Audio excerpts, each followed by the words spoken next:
अस्सलाम वालेकुम जी, welcome back to my channel. कैसे हैं आप सब? आई होप सब खैरियत से होंगे। अल्हम्दुलिल्लाह हम सब भी बिल्कुल ठीक हैं, खैरियत से हैं। अल्लाह ताला आप सबको अपनी हिफ्ज़ में रखे, जहाँ भी रहें खुश रहें, आबाद रहें, आमीन सुम्मा आमीन।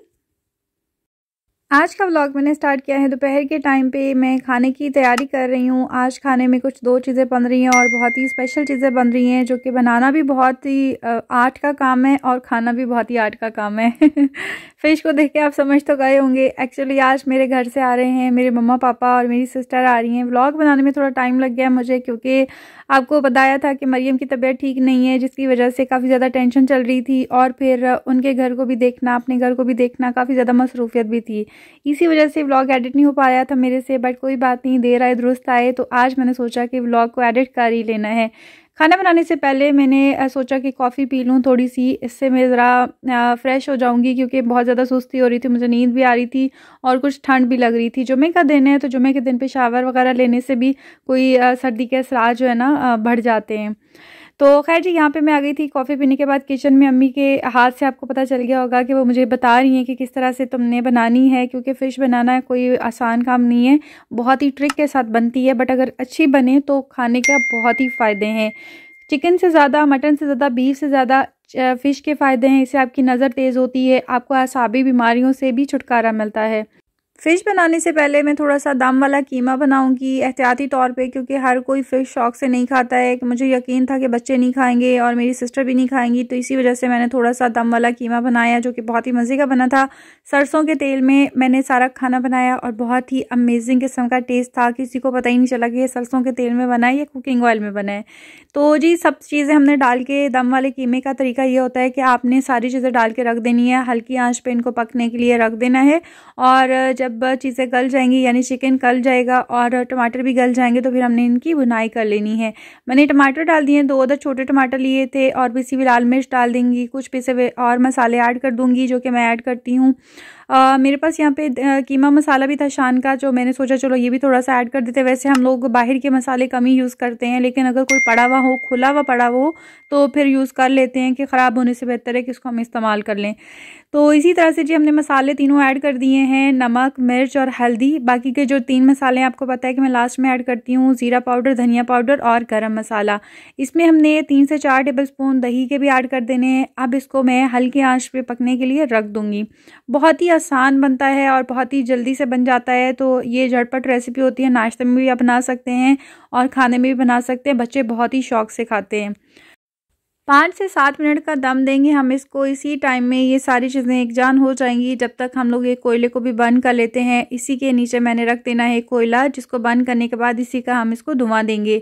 बहुत ही अमेजिंग किस्म का इसके अंदर से बारबेक्यू का टेस्ट आएगा, खुशबू भी लाजवाब किस्म की आएगी। आपने कितने मिनट तक ये दम देना है, कोयले का धुआं कितने मिनट तक देना है, ये सब मैं आपको बताऊँगी। आपने वीडियो को स्किप नहीं करना, फुल वॉच करना है। और फिर इसके बाद हम अपने टॉपिक पर भी आएँगे, क्योंकि मैंने सोचा कि थोड़ा सा पहले मैं आपको बता दूं, हो सकता है जब हम अपनी टॉपिक पे बात करना शुरू करेंगे ना, तो फिर मैं आपको डिटेल नहीं बता पाऊंगी।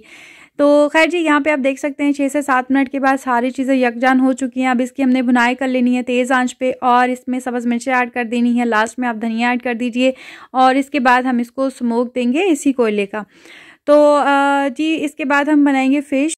हर कोई फ़िश अच्छी नहीं बना सकता, स्पेशली शोरबे वाली फ़िश बनाने का एक तरीका होता है, यानी कि फ़िश करी बनाना बहुत ही आर्ट का काम होता है। आपने फ़िश को भी देखना होता है कि वो टूटे नहीं, क्योंकि फ़िश बहुत जल्दी गल जाती है और टूटना शुरू कर देती है। बहुत ही तरीके से के साथ आपने उसको हैंडल करना है, जैसे छोटे बच्चे को हैंडल किया जाता है ना, बिल्कुल वैसे ही।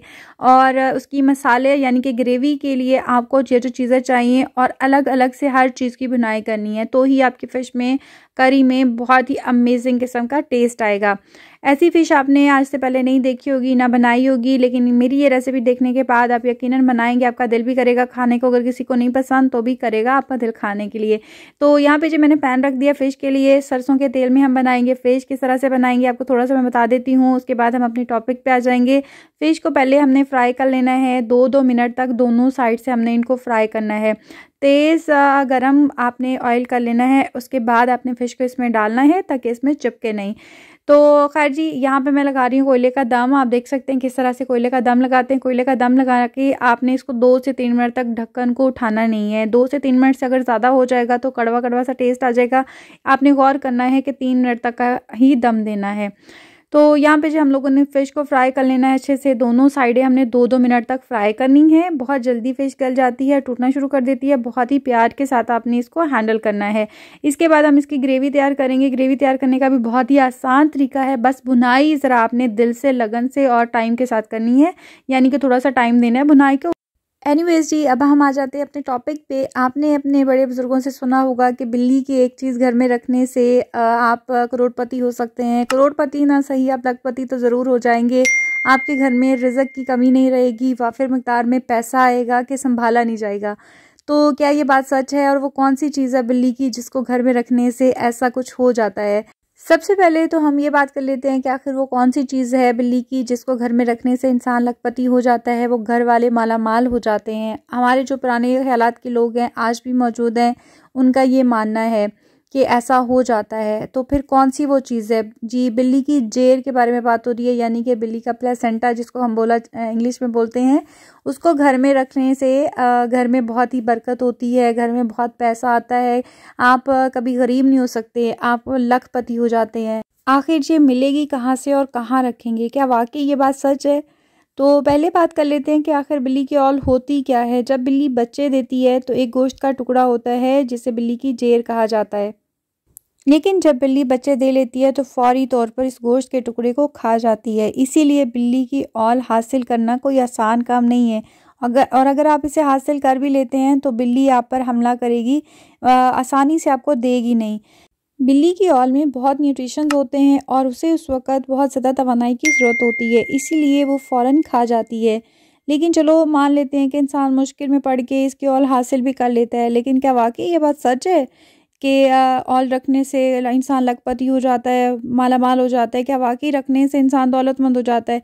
इसका जवाब 100% हाँ भी है और ना भी है। लोग वाक़ई में करोड़पति ना सही लखपति हो जाते हैं, लेकिन हमने ये नहीं करना कि बिल्ली से इसकी औल छीन कर रख लेनी है। असल में बिल्लियाँ हमारे नबी हज़रत मोहम्मद सल्लल्लाहु अलैहि वसल्लम की पसंदीदा जानवरों में से एक हैं। बिल्ली एक पाकीज़ा जानवर है। इसकी दलील आप यूँ भी ले सकते हैं कि नबी करीम सल्लल्लाहु अलैहि वसल्लम ने इस बर्तन के पानी से वज़ू किया था जिस बर्तन में बिल्ली ने पानी पिया था। बिल्ली एक ऐसा जानवर है जो आपको दुआ दे देती है तो भी, और अगर बददुआ दे देती है तो भी वो 7वें आसमान को चीरती हुई जाती है। इसीलिए अगर बिल्ली किसी घर में बच्चे देती है तो इस घर को बाबरकत घर समझा जाता है, बाबरकत घर माना जाता है।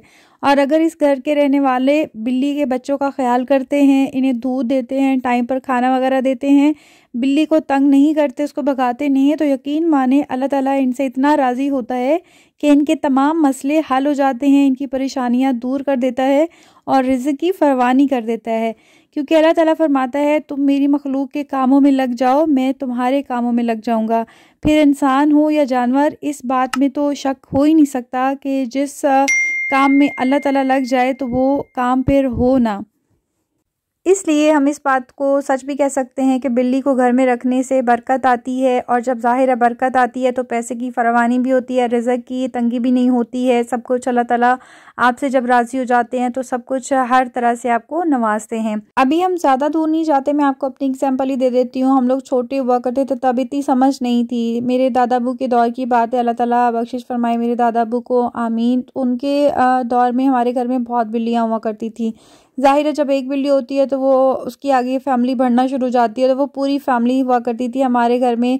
हम उनके दूध के बर्तन रखे हुए होते थे, उनको गोश्त भी देते थे, खाना वाना वो हमारे साथ आके बैठ जाती थी। जब हम लोग खाना खाते थे तो वैसे वैसे उनको खाना देते रहते थे। उन दिनों में भी अल्लाह का शुक्र है, अभी भी शुक्र है अल्लाह का, लेकिन तब बहुत ज़्यादा बरकत हुआ करती थी हर लिहाज से। इतने बड़े बड़े देगचे आया करते थे हमारे घर में दूध के, हर तरह से सब्जियां घर की हुआ करती थी, पैसे की फरवानी हुआ करती थी, अपने घर की सब्जियां फिर आगे हम लोग देते थे, दूध था, सब कुछ इतना ज़बरदस्त सिस्टम हुआ करता था।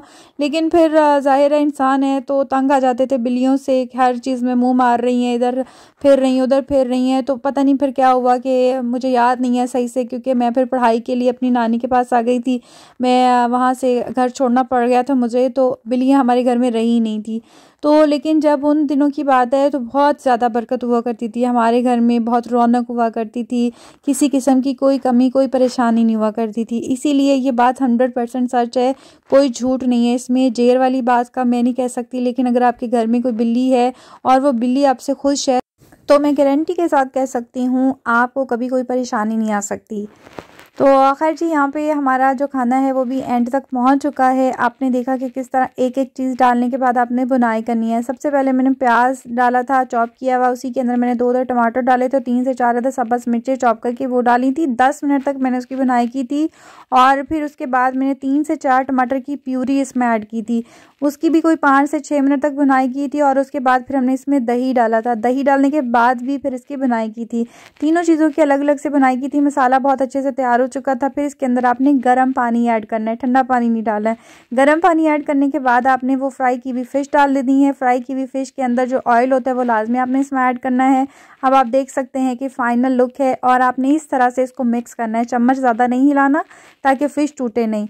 तो अब फाइनल लुक आप देख सकते हैं, बहुत ही मज़ेदार अमेजिंग ज़बरदस्त किस्म की हमारी फ़िश करी तैयार हो चुकी है। अभी इसी तरह से ट्राई कीजिएगा, सर्दियाँ जाने से पहले पहले ज़रूर ट्राई कीजिएगा और मुझे फ़ीडबैक देना मत भूलिएगा। आई होप आपको आज की वीडियो पसंद आई होगी। वीडियो अच्छी लगी है तो वीडियो को लाइक कर दीजिएगा, चैनल पर नए हैं तो चैनल को सब्सक्राइब कर दीजिएगा। दुआ में याद रखिएगा। मिलेंगे नई व्लॉग और नई रेसिपीज़ के साथ, तब तक दीजिए इजाज़त। अल्लाह हाफिज़।